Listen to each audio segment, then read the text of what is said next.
Hello, I'm back with another video. In this video, I'm gonna show you how you can change payment method on Netflix.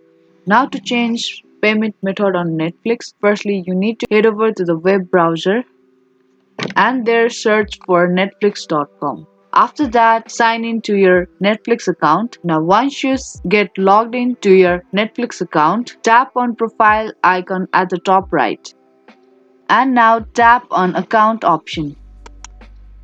Once you tap on it, all the details of your Netflix account will appear on your screen. Now there will be two things that you can do. Now if you want to remove current payment method and add new payment method, then you can do that by tapping on manage payment info. Now to add another payment method, tap on add payment method button and choose the payment method that you want to add on and fill all the details and tap on save button.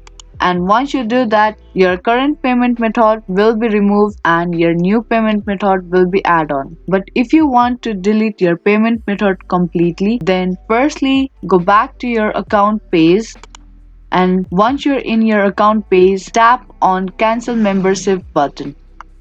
Now tap on finish cancellation button and then your cancellation will be happen on this date, and till that date you will be able to watch movies and TV shows, and it says that if you come back within 10 months and your preference and settings will be waiting. And those were the ways that you can delete your payment method. I hope this video helped you. If it did, then don't forget to give this video a thumbs up and subscribe to our channel. I will be back with more videos like this. Keep watching.